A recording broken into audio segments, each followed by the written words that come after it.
Muito bem, 10h20 agora, olha, tá chegando aqui na Guarujá FM. A partir desse momento, Guarujá FM Entrevista, você sabe, né? Toda terça, toda quinta-feira, tem sempre um bate-papo bem legal com a Lúcia Costa e um convidado muito especial. Nosso convidado de hoje, Márcio França, ex-governador do estado de São Paulo, ex-ministro de Portos e Aeroportos e ex-ministro do Empreendedorismo, pré-candidato a vice-governador do estado de São Paulo. Lúcia Costa. É isso, uma ótima... Muito bom ter o senhor aqui conosco. Deixa eu também dar o meu bom dia ao Márcio França, mas dar o meu bom dia também ao nosso diretor do Grupo Rampazzo. O Tuca Júnior está aqui conosco. Espero que faça a entrevista aqui comigo. Ele fala que não, viu, Márcio? Mas eu espero que... Eu gosto de você. A audiência é de vocês, né? Não, a audiência é nossa. Mas eu tenho o meu programa na ESTV, apresento lá, né? Mas aqui quem apresenta é vocês. Mas pra gente é obrigado, viu, Luciano? Antes de mais nada, obrigado. Eu quero aproveitar, cumprimentar aqui o Márcio França. Esse político é um expoente, esse é nosso, esse é da Baixada Santista, e eu sempre digo para vocês o seguinte, muitos passaram pelo governo do estado, muitos passaram aí, já tivemos alguns ministros, né, que eram aqui da região metropolitana da Baixada Santista, mas ninguém fez o que o Márcio França fez por nós, ou como governador, ou como vice-governador, ou como ministro dos portos, ou como ministro aí das microempresas. Então, para a gente é motivo de orgulho receber o Márcio França aqui e hoje saber que ele está aí, né, mais uma vez empenhado em levar a sua política. Essa é uma política de prosperidade que a Baixada Santista experimentou isso com o Márcio França, né, ou como vice ou como governador, mas nós experimentamos isso. E o senhor, para mim, é uma enorme referência. É um motivo de muito orgulho para nós aqui da Rádio Guarujá receber o senhor, né, e ter o senhor como candidato. Gostaríamos que fosse candidato a governador e não como vice. Eu acho que a chapa seria muito melhor, né, e teria um melhor resultado. Mas, de toda sorte, sorte do Haddad ter o senhor nessa chapa, e a Baixada Santista com certeza deve muito a esse homem que vai ser entrevistado aqui hoje, Márcio França. E agradecer o nosso querido Edson Ventura. Tá com o pau, Edson Ventura. Obrigado. Obrigado, Ventura, ele que mediu aqui a entrevista para nós termos aqui o prazer e a honra de receber Márcio França. Seja muito bem-vindo, caro pré-candidato ao governo do estado de São Paulo, Márcio França. Bem, obrigado. Dia lindo, né? Nessa época do ano, os dias ficam, para mim, são os dias mais bonitos, né? Fica um friozinho, mas fica com sol. E aqui vocês têm uma vista privilegiada aqui da entrada do Porto de Santos, esse porto tão importante para nós, né? Agradecer aqui a presença da Lúcia, que eu não vou esquecer, porque o nome da minha mulher é Lúcia, né? Tuca, cumprimentar a Ventura também, pela gentileza de fazer o convite, a todo mundo que está trabalhando aqui hoje. Olha, eu, de fato, quando você faz política, assim como eu faço há tantos anos, essa aqui é a 13ª eleição que eu vou disputar, né? Então, chega uma certa hora que você já não controla para que você vai disputar. As pessoas é que decidem. Eles decidem. As pessoas decidem por nós. Até porque a vida inteira eu fui de um partido só, que é o meu partido até hoje, o PSB, que é o número 40, e esse assim, o vínculo com o partido faz com que você tenha a responsabilidade de poder não quebrar muitos ovos, né? Então, na eleição passada, eu fui diretamente responsável pela junção que parecia impossível do Alckmin com o Lula. Lembra que o Alckmin era do PSDB e não era candidato a vice-presidente da República, muito menos na chapa do Lula. Sim. Eles haviam sido adversários. E numa conversa com o Lula, enfim, devagarzinho, o Lula muito rápido topou. E aí levamos mais um ano para convencer o Alckmin a vir para cá e ser candidato a vice-presidente da República. E isso deu uma simbiose perfeita, né? Eles se deram super bem, são estilos totalmente diferentes, são pessoas diferentes, de hábitos diferentes, mas foi uma dupla que ajudou muito. E, na minha visão, foi exatamente o estado de São Paulo que permitiu que o Lula ganhasse aquela eleição, que era uma eleição muito difícil, com o Bolsonaro na presidência, nós... Na penúltima eleição, nós tínhamos perdido aqui em São Paulo por 7,5 milhões de votos, quando o Haddad foi candidato a presidente. Nessa última, nós perdemos por 2,5. Esses 5 milhões de diferença deram a eleição do Lula na eleição passada, que ganhou por menos de 4 milhões. Então, foi muito relevante. E aí veio aquela história depois daquele aquela maluquice que eles aprontaram ali no início de Brasília, aquela coisa de tentar quebrar as coisas, enfim, uma sensação ruim. Eu acho que muitas coisas atribuem ao Bolsonaro, eu nem atribuo muito ao Bolsonaro, porque eu conheço o Bolsonaro, sabe? A gente é de uma mesma origem. Eu e ele somos, nossas famílias vêm de uma cidade aqui do litoral sul, do Vale do Ribeira, chamada Eldorado, mas naquele tempo chamava Xiririca. Xiririca? Xiririca. E minha avó é de lá, os pais dele eram de lá, então eu conheço a família dele, enfim. Eu sempre achei que ele era ele foi para o Rio, fez a carreira dele como deputado no Rio, e eu cruzei lá, quando eu fui ser deputado, meu gabinete era ao lado dele, né? Então acabamos nos cruzando ali. E a gente falava, eu sempre achei que ele não tinha um perfil para cargo executivo.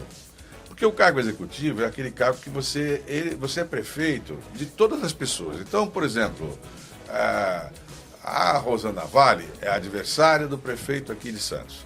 Mas o prefeito de Santos, ele também tem que tomar conta das coisas da família da Rosana Vale. Se o marido dela estiver doente, tem que ir para o pronto-socorro e tem que ser atendido. Não pode falar, não, você é do outro partido, enfim. Né? O cargo executivo é para isso. E para isso você tem que ter um certo estômago, um estômago blindado, né? Que a política te traz. E eu acho que o Bolsonaro não tinha isso, ele era muito bravo sempre, enfim. E aí acabou indo para o governo, fez lá do jeito que deu. Havia muito, sabe, no Brasil, os partidos que existem de verdade são o PT e quem é contra o PT. Esses são os dois grandes partidos. Verdade. Né? E o restante é mais ou menos uma sigla que ninguém sabe direito qual que é, PSD, PSDB, PSDC, PSD, tá, né? Mais ou menos assim. Um ou outro, sabe, tem noção quem é muito político. Então, o PT também, claro, cria muitas paixões, mas também cria muita bronca. Então ficou aquela história, eu vou votar contra o PT, mas mesmo que seja um cara completamente preparado, vou votar contra o PT. E aí foi indo, houve um mandato, depois o Lula acabou sendo preso, depois foi solto. Eu tomei posse como governador de São Paulo na sexta-feira, sábado de manhã, bateram na minha porta lá no Palácio. Aí eu falei, o que houve? De manhãzinha já? Acorda, que a imprensa toda tá chamando o senhor de banana aí na televisão. Eu falei, mas o que eu sou banana? De ontem? O que eu fiz aqui já hoje? Pelo amor de Deus. Não, é porque mandaram prender o Lula, ele está preso lá no sindicato e ele não quer sair. E se o senhor falar, nós vamos mandar a cavalaria entrar lá e quebrar tudo, tá? Eu falei, isso não tem sentido. Eu vou mandar esses meninos, PMs, em cima desses cavalos, um monte de gente na frente. Aquilo vai ter bate-bate, quebra, machuca todo mundo. Depois, no final, cada um de nós vai para casa e fica os processos lá na mão dos meninos que são policiais, fica os outros que se machucaram. Aí negociamos. Quando foi 4 da tarde, o Zé Eduardo Cardoso pediu, nós mandamos um helicóptero do governo e o Lula foi lá cumprir o seu infortúnio, né? Mas depois foi anulado, enfim, o Lula voltou, o Lula é de uma resistência, né? Incrível, assim, uma certa resistência, essa palavra é essa mesmo, né? E aí, quando ele voltou, eu fui falar com ele sobre a história do Alckmin e ele olhou assim, como quem diz, boa ideia, né? E encaixou de cara. Então, por conta disso tudo, ele toda hora que pode, ele tira uma casquinha em mim, no sentido de falar, você já fez um negócio grande aí, deixa eu agora, tá? Eu acho que é melhor assim, melhor assado. Então eu era para ser candidato a governador na outra, já. Aí ele pediu para eu não ser. Aí pediu agora, né, para não ser. Nas últimas 2 eleições grandes que eu disputei em São Paulo. Na verdade, o senhor seria agora candidato, a sua intenção seria disputar o Senado, não é isso? Não, eu queria disputar o governo, porque eu havia conversado com o Haddad, aí o Haddad me falou, não você de jeito nenhum, não você. Mas depois o pessoal do PT, os deputados, enfim, claro, pressionaram o Lula a ter um número 13 na urna. Entendeu? Para poder puxar a chapa de deputado e tal. E aí o Lula falou, Márcio, o Haddad vai disputar com o governador e tal, então sai o Senado. Eu saio. Da outra vez eu tive 8 milhões pro Senado, né? Exatamente. Enfim. Mas aí, na última hora, veio a história da Simone Tebet vir para São Paulo. E, de fato, uma mulher muito interessante. Ela, inclusive, fica mais aqui no Guarujá. Ela é uma mulher, assim, muito forte. E, ao mesmo tempo, tem a delicadeza de uma mulher. Então, ela consegue ser, sabe, muito certeira assim, nas coisas que ela faz, como senadora que ela foi, enfim. E aí, 3 pessoas para 2 vagas. Aí voltamos de novo para a mesa. Eu já morrendo de medo do Lula. Falei, esse cara vai me pedir de novo. Aí ele não deu outra. Ele falou, quebra o galho, ajuda você, é o que mais conhece São Paulo dos 4. Porque nem o Haddad, nem a Simone, nem a Marina conhecem muito os detalhes do estado de São Paulo. E a gente conhece. Então, eu mais uma vez fiz uma aposta para o futuro. Né? Porque, claro, é uma eleição difícil. Tarcísio é diferente do Bolsonaro, é um rapaz mais, assim, educado, vamos dizer, né? O Tarcísio é um moço educado, vem aqui, se porta direito, não briga com as coisas e tal. É mais polido, né? É mais polido, assim. Ele também não entende nada de São Paulo, essa que é a verdade, né? É um rapaz que... Ele foi preparado pelo Paulo Guedes para fazer privatizações. O fascínio dele é privatizar. Ele queria vender esse porto aqui. Ele ia vender esse porto, estava prontinho para venda, né? Verdade. Aí ele falou que ele ia vender, em 7 anos iam fazer o túnel. A gente começou a fazer o túnel com 1 ano de governo. Então, assim, ele não pode não fazer por mal. Mas ele não sabe o que ele está fazendo. E eu acho, pessoalmente, que as pessoas têm que ter o tamanho da função que elas exercem. Então, se você quer ter, por exemplo, um piloto de avião, vai se formar, vai estudar. Você está dirigindo, está pilotando com 200 passageiros dentro. Não dá para você falar, eu tenho mais ou menos uma noção. Porque aí, se você der errado, você estraga a vida de todo mundo para trás. Você e mais 200. É verdade. E aqui ele está falando de 200 milhões, né? Eu acho que... Perdão, no caso de São Paulo, de 34 milhões de eleitores. 45 milhões de pessoas. E 45 milhões é uma de pessoas. Argentina. Ele não tem paixão pela cidade. Por exemplo, uma coisa que eu sempre me questiono, né? País, na Argentina, para um outro país. A Argentina ficou meio... A Argentina ficou ruim. Mas, por exemplo, olha, nós estamos aqui em 3, 4, 5 jornalistas, 6 jornalistas. Se eu perguntar para vocês qual é o endereço, em que cidade mora o Tarcísio, que nesse instante ele está no Palácio dos Bandeirantes. Mas quando ele sair, ele vai voltar para qual das casas? Qual casa que ele vai? Eu tenho certeza que nenhum de vocês sabe. Rio de Janeiro. Né? Não, ele mora em Brasília. A casa dele é em Brasília. Eu conheço o apartamento dele lá, onde ele mora e tal. É onde ele gosta. É onde ele preferiu ficar. E não tem problema. Só que o problema é que assim, ele não cria vínculo. Então ele não atende prefeito, não atende vereador, não atende rádio, comunicação. Fica difícil, né? Ele falou assim, eu me elegi sem ninguém e vou me reeleger sem ninguém. Não, ele não... Isso é uma frase perigosa, porque, assim, sempre tem uma hora que pode dar errado. O time da Inglaterra estava ganhando por 1-0, lembra? Até os 40 minutos. Aí eu entrei num velório aqui em Santos, da dona Sula, da mãe da Beth, da Bernadette, entrei no velório. E quando eu entrei no velório, eu desliguei, né? 40 minutos, aí o pessoal perguntou como é que foi o jogo. Eu falei, a Argentina perdeu. Aí, mas em silêncio lá, sem o... Aí quando eu saí, tava 2-1 pra Argentina virar.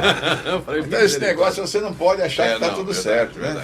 Ô Márcio, a gente vai fazer só uma pequena pausa rapidamente. 2 minutinhos, daqui a pouquinho tá de volta. Estamos aqui batendo um papo no Guarujá FM, entrevista com Márcio França, ex-governador de São Paulo, ex-ministro de Portos e Aeroportos e ex-ministro do Empreendedorismo, pré-candidato a vice-governador por São Paulo. Guarujá FM Entrevista. Muito bem, de volta aqui no Guarujá FM Entrevista, Lúcia. De volta aqui conversando com Márcio França, aqui conosco na Guarujá FM, Tuca Júnior também. Deixa eu perguntar aqui, acho que todo mundo quer saber, na sua experiência que é muito grande na política e na Baixada Santista e no governo do estado também, no estado de São Paulo, a gente tem que falar do porto, né? Falamos aqui sobre essa vista maravilhosa, um porto, o maior porto da América Latina, e o senhor esteve à frente o tempo inteiro ali sobre essa questão do túnel Santos-Guarujá. Conta pra gente como que foi isso e agora finalmente sai do papel, né? O presidente Lula, você sabe, ele morou ali em Vicente Carvalho um período, né? Quando ele veio atrás do pai, a mãe e ele era bem pequenininho, e eles vieram atrás do pai, não sabiam que o pai estava casado aqui. E chegaram, estava o pai casado com criança e tal, e aí o pai meio que expulsou eles de casa.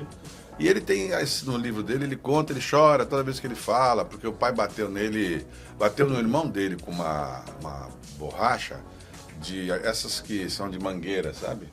Porque ele tinha um barquinho que ficava lá no aeroporto, o pai dele, de pesca. E aí os meninos iam todo dia buscar e tal. E um dia foram buscar, tinham roubado o barquinho. E aí bateu no Frei Chico, que é irmão do Lula. A mãe dele, quando foi bater no Lula, a dona Lindu, que é a mãe do Lula, ela tinha uma certa proteção com o Lula. Parece que estava adivinhando quem ele seria, né? Ela falou, você não bate no Lula que eu não admito e tal. E aí saiu de casa e foi morar um pouco mais para trás ali do Vicente Carvalho. Mas então o Lula tem o Guarujá muito na cabeça, assim, ele... E aí eu falei para ele, presidente, nós vamos passar por esse governo, era o início do governo. Me autoriza a fazer esse túnel. É uma obra que o Alckmin fez o projeto, o Alckmin fez o licenciamento quando estava no governo do Estado. Falta 6 bilhões. 6 bilhões que nós temos lá na autoridade portuária. Então não precisa nem gastar o dinheiro do orçamento, porque a autoridade portuária arrecada separado. Aí ele virou para o lado, falou com o Rui Costa e autorizou, e a gente saiu fazendo, juntando as peças que seriam a documentação de São Paulo, mais o dinheiro do governo federal. É uma obra, evidentemente, num terreno federal. É uma obra totalmente diferente. Vocês vão ver aqui pessoalmente, vai ser uma coisa assim como ninguém nunca viu no Brasil. Porque diferente daquele que passa com tatuzão, ou uma ponte, enfim, esse túnel ele é feito em módulos fora do local. E depois você tampa os módulos, feito uma caixa de sapato assim, aí o rebocador traz para o lugar certo e afunda lá embaixo. E ele vai se montando, vão ser 6 módulos de 100 metros, são 600 metros, e aí vai passar de um lado para o outro, né? E é uma obra, portanto, simples, limpa, no local ela é muito limpa. E eu aproveitei e cantei ele para o aeroporto do Guarujá, porque o aeroporto do Guarujá foi onde faleceu, onde ia pousar o Eduardo Campos. Sim. Lembra que eu estava lá esperando e tal? Então eu falei, poxa, presidente, deixa eu fazer o aeroporto lá também. Então naquela reunião eu saí com o túnel e o aeroporto. São 2 obras das mais importantes, né? A Azul me confirmou que nós teremos voo aqui do Guarujá para o Rio de Janeiro em 25 minutos. Você vai pegar um avião aqui em Guarujá e vai parar no Rio de Janeiro em 25 minutos. E além disso, o túnel, que é uma obra que vai fazer com que essa ponta da praia e Guarujá fique uma coisa só. Praticamente é isso, né? Então, assim, além de ser a maior obra do PAC, uma obra que nunca foi feita no Brasil, do ponto de vista da engenharia, e eu acho que havia uma coisa que me incomodava muito, que era o porto como se fosse uma embaixada separada da cidade. Sim. O porto era de costa, tinha um muro enorme, aqueles barracões velhos, e aí fizemos a integração do Porto Cidade, passamos essas áreas para a prefeitura, e tudo isso nesses 9 meses. Aí o Pomini conseguiu que as empresas que têm que fazer intervenções urbanísticas fizessem nesses locais, e hoje nós temos o Porto Maravilha lá, que é uma sequência parecida com o que foi feito no Rio de Janeiro. Eu me lembro muito das pessoas falarem, mas por que não faz um Porto Madeiro aqui, um Porto Madeira? Esse vai ficar idêntico ao Porto Madeiro, com restaurantes e tal. Mais uma questão de 1 ano e, o que é melhor, né? Sem 1 centavo de dinheiro público. Sem 1 centavo de dinheiro público. Então, foram obras muito importantes. Eu acho que para Guarujá, em especial, e para esse trecho aqui de Santos, são as obras mais importantes realmente dos últimos anos, né? Porque a última grande obra que nós tivemos aqui foi Imigrantes. Obra de porte mesmo, né? O porto dá problema, ele ainda tem muita coisa a ser feita, a perimetral do Guarujá, tem muitas coisas a serem feitas. Mas tem um fato que não muda. Você, por exemplo, tem uma fábrica de automóveis lá na Bahia. Aí muda para elétrico, não sei o que lá, o cara sai da Bahia e vai para Espírito Santo, muda para tal lugar. Esse aqui, ninguém nunca vai mudar. Sim. Porque não tem essa estrutura montada aqui desse jeito. Então, quando eu fui discutir com o Tarcísio, e ele falou, eu quero privatizar. Eu falei, governador, você está maluco? Isso não dá para privatizar. Porque você privatizar isso aqui, você entrega a força brasileira na mão de, eventualmente, um concorrente. Por exemplo, por esse canal aqui que você está vendo, passam... De cada 10 copos de suco de laranja que você olhar no mundo, 9 passaram aqui. 9 de cada 10. Agora, a laranja só passa por aqui porque os laranjais estão plantados no interior de São Paulo. Verdade. Se você tirar essa possibilidade da laranja vir por aqui, eles vão ter que ir lá para o Itajaí. Não vai ter mais preço competitivo. E aí, se amanhã um chinês comprar isso aqui, e hoje a China é a nossa concorrente da laranja, então tem coisas que você não pode terceirizar. Os terminais já são privados. mas a autoridade tem que ser pública, Sim. entende? É como se fosse a polícia. Eu vou terceirizar a polícia? E quem me garante que depois alguém não compra a polícia? Eu vou terceirizar o aluno, aí o pai chega lá e fala, olha, meu filho não passou, se eu pagar mais uns 20 mil reais, ele passa? Então não dá para terceirizar. Aproveitar e registrar a presença aqui do Hermínio Matos, né? O CEO aqui da Rádio Pérola FM, está aqui com a gente. Cunhado também, né? Bom dia. Ele é que vai filar o churrasco em casa. Isso é bom. E a gente tendo o prazer de receber aqui o Márcio França, candidato, pré-candidato por enquanto, né? Porque ainda não aconteceram as convenções, pré-candidato ao governo do estado de São Paulo, e pra gente é um enorme prazer, como eu disse aqui logo no começo da entrevista, entrevistar o Márcio, trazer ele aqui, né? Ele é nosso, é da Baixada Santista, e essa é uma força política que é inconteste aqui para todos nós. E aí eu pergunto pro senhor, o senhor tá falando aí, ô Tuca, depois a gente viu aqui, eu já engatei aqui, engrenei para a construção do túnel, já aproveitei, já vou fazer o aeroporto, etc. Mas são poucas pessoas que sabem isso, porque pai da criança aparece de monte, né, ô Márcio? Né? Tem muitos, inclusive. Mas o pai verdadeiro é esse aqui, o resto é adotivo, viu, gente? Os outros que aparecem aí são adotivos. O pai da criança é o Márcio França. E o senhor conseguiu, como eu disse aqui, um fato inédito, que foi juntar todo o trading aqui, todos os armadores em torno da autoridade portuária, coisa que nós não tínhamos. Nós temos aí o Anderson Pomini, que permanece no cargo graças ao senhor, porque foi o senhor quem nomeou o Anderson Pomini, lógico, o Silvio, que sucedeu o senhor, teve inteligência de mantê-lo aí, porque ele tinha essa unanimidade. E aí eu pergunto para o senhor, e agora, com esse novo desafio, o que representa o Márcio França junto com o Haddad na disputa ao governo do Estado? Eu acho no que o senhor pode contribuir? Então, eu acho que eu posso contribuir exatamente nesse conhecimento mais apurado do governo do Estado de São Paulo, né? Eu estive em várias secretarias do governo de São Paulo, eu convivi com o Alckmin. O Alckmin é seguramente a pessoa que eu conheço que mais conhece o Estado de São Paulo. O Alckmin, ele conhece a padaria de cada uma das cidades. Ele ia em cada mandato dele nos 645 municípios de São Paulo. Ele ia pessoalmente, né? O atual governador, ele governa diferente. O negócio dele são as grandes obras.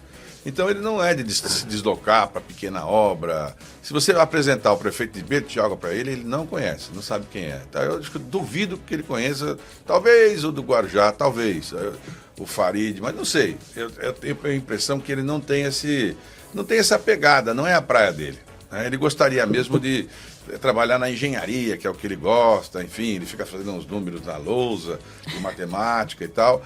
É o estilo da pessoa. Política é preciso ter também assim, uma vocação. Para gostar do que você faz, né? Então, eu penso que nós temos aqui uma encruzilhada agora que é relevante. Eu queria dividir essa preocupação com vocês, que é a encruzilhada da reforma tributária. Ninguém imaginava que nós fôssemos aprovar a reforma. E nós aprovamos. E a reforma é uma mudança completa. Assim, você vai tirar tudo que tem de papel, todos os documentos que todo mundo vive guardando para lá e para cá e tal, vai ser tudo digital. É o processo mais moderno e mais digital do mundo. Agora o FMI até sugeriu para a Argentina copiar o mesmo modelo nosso aqui, que vai ser depois da reforma tributária implantada, na totalidade. Só que ela guarda dentro dela um problema. A sonegação ela vai desaparecer, porque como ela é tudo digital, vai ficar meio evidente. E nós temos ainda uns 10 ou 15 milhões de empresas, de CNPJs, que não são CNPJs. As pessoas trabalham na informalidade. Entendo. O cara vende um negocinho ali, o outro vende um negocinho aqui. Eu não critico nada do passado. Eu acho que cada um tentou sobreviver como deu no Brasil. Porque é muito tributo, é muito caro, é muito complicado. Então, todo mundo tentou sobreviver, mas agora não vai acontecer mais. E o que é pior? O imposto deixa de ser recolhido onde ele é fabricado, o produto, e passa a ser recolhido aonde ele é entregue. E São Paulo, evidentemente, é um grande fabricante de tudo. Então, São Paulo levou muita vantagem no formato atual. Porque a gente fabricava, para ver esse copo aqui em São Paulo, quando a gente mandava esse copo lá para Salvador, o imposto já ficava em São Paulo. Hoje vai ser cobrado imposto lá em Salvador, ele vai ficar em Salvador. Por que eu estou dizendo isso? Porque São Paulo é a locomotiva, São Paulo é a força, São Paulo tem 450 mil alunos do ensino universitário, por exemplo, gratuito. É a maior rede de ensino gratuito universitário do mundo. Não existe nenhum país, nem a China, nem a Índia tem esse tamanho de universidade pública gratuita. Nós temos 120 hospitais, nós fazemos 15 mil cirurgias de graça todos os dias, das quais 15% são pessoas que vêm de fora de São Paulo e 2% vêm de fora do país. Verdade. Porque o nosso sistema é único de saúde. E não tem problema. São Paulo recebeu o governador que é do Rio para ser candidato, ele virou governador, as moças que estão vindo aqui agora para disputar o Senado vão vir de fora. Mas nós nunca tivemos problema com isso, nós somos formados todos miscigenados, com árabes, com libaneses, com japoneses. Tem mais libanês em São Paulo do que no Líbano. São Paulo tem 6 milhões de libaneses, o Líbano tem 5 milhões. Então, assim, nós somos assim. Nós somos um absurdo. Se nós fôssemos um país, nós seríamos o 6º ou 7º maior país do mundo. Se nós fôssemos um Estado americano, nós seríamos o 2º maior Estado americano. Então, São Paulo é uma potência, é um monstro, é um negócio fora do comum. Mas, para isso, a gente precisa ter, evidentemente, assim, cuidado com as coisas de São Paulo. Então, nós estamos, nesse instante, há 4 anos seguidos, caindo em crescimento. O ano passado, nós crescemos 0,5%. E o Brasil cresceu 2,5%. No outro ano, crescemos 0,5%. O Brasil, 3,5%. Se a gente for ficando distante assim, tudo bem, nós estamos igual o Santos. Ah, mas foi o Pelé, na época do Pelé, na época... Meu amigo, aquilo já ficou lá para trás. Nós precisamos encaixar uma agora, vencer uma agora. Né? Não podemos viver sempre do passado. Das glórias então, do passado. São Paulo é locomotiva. Ela tem que puxar o trem, né? E não ser puxado pelo trem. Se você perguntar hoje em Brasília, quais são os estados mais prósperos do Brasil, você vai dizer, é o Centro-Oeste, o agro, porque o agro é pop, o agro é tech, o agro é tudo. Sim, mas aqui nós não temos espaço para agro. Então aqui não vai ser agro. Nós temos que inventar o nosso pedaço. E o pedaço que nós temos aqui em São Paulo, fora todas as nossas qualidades, São Paulo também tem agro, né, claro. Mas é a questão aqui dessa beirada do litoral de São Paulo, que tem uma vantagem gigante, que é a questão do pré-sal. Tudo que nós pesquisamos até hoje, o que é pesquisado e já sabido de petróleo aqui na Bacia de Santos, equivale a um palito no meio dessa sala inteira aqui, ó. Não me diga. A sala inteira não foi pesquisada ainda. Então, assim, nós temos 10 mil vezes mais petróleo lá do que já foi explorado. Do que nós Agora, exploramos. para explorar o petróleo, como ele está em águas profundas, custa caro demais. Às vezes não compensa tirar de lá o petróleo a esse preço. Mas cada vez mais o petróleo vai subir. Então, nós temos alternativas. Agora, é preciso ter força política. E aí não tem como escapar. Pega a minha netinha, a Estelinha, que tem 8 meses, né? E põe sentada nessa cadeira. A cadeira é muito grande para ela. Por mais que eu a ame, por mais que ela seja inteligente, tá? A cadeira é muito grande para ela vai tender a cair. Então, você precisa de um governador que tenha o tamanho de São Paulo, para entender tudo isso e para preparar, porque, veja, até então a gente falava, não, atender as pessoas de fora em todo lugar. Agora, daqui para frente, não vai dar para fazer assim, nós não vamos ter mais arrecadação para isso. Então, vai ter que ser compensado com outra coisa. Né? Então, hoje São Paulo manda 40, recebe de volta 4 do governo federal. Nós não vamos poder continuar fazendo isso e, ao mesmo tempo, ter essa estrutura que nós temos. Senão, nós vamos devagarzinho começar a ser vagão da locomotiva.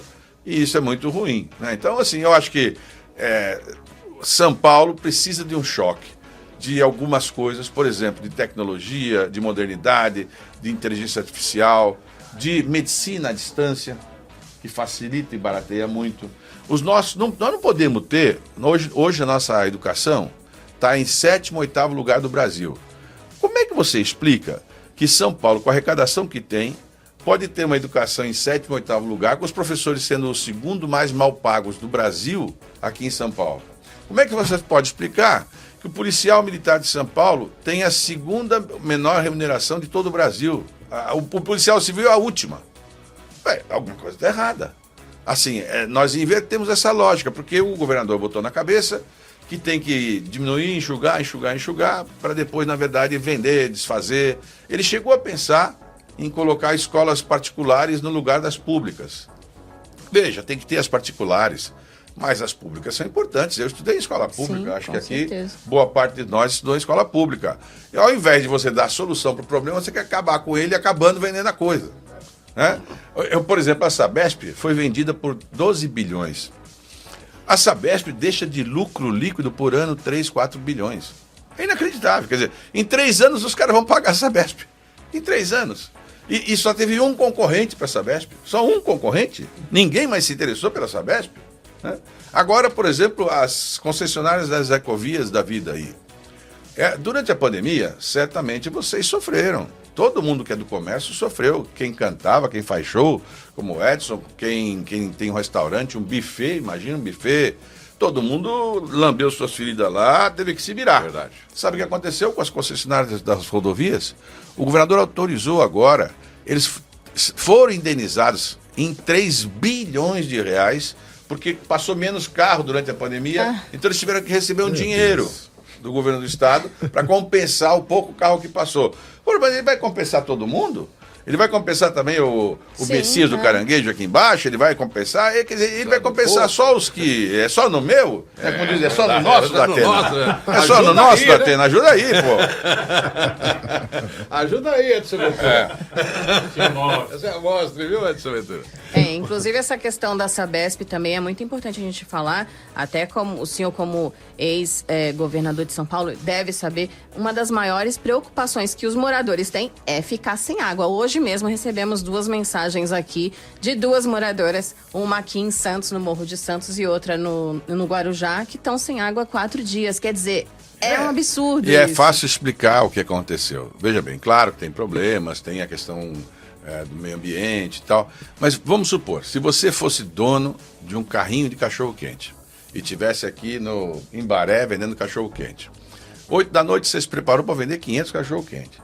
Quando chega 9 horas, param 10 ônibus ali e compram os 500 cachorro-quente. Você vai falar o seguinte, eu não vou vender, porque eu tenho que esperar quem vai chegar às 11 horas da noite. Vai nada, você vende. Lógico, você está lá para vender salsicha. A Sabesp, depois de privada, ela está lá para vender água. Ela acabou a água, ela vendeu tudo.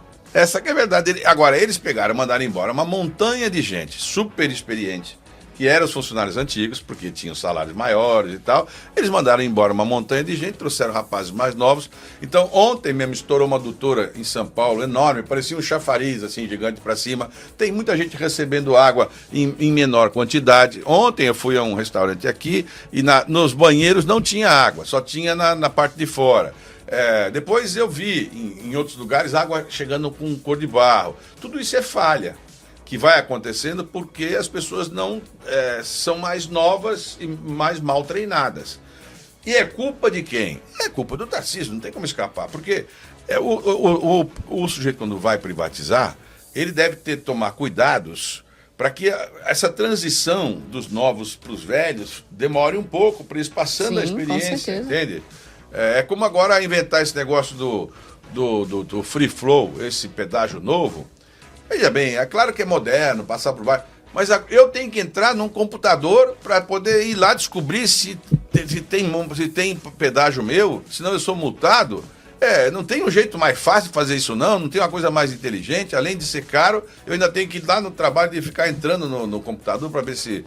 Então, imagina uma pessoa de idade como é que faz isso. Não faz. Não faz. É isso. Bom, vamos agradecer, né, a participação aqui do Márcio França. Pra gente, como eu disse, uma grande honra. Muito obrigado, caro Márcio França, agora pré-candidato ao governo do estado de São Paulo.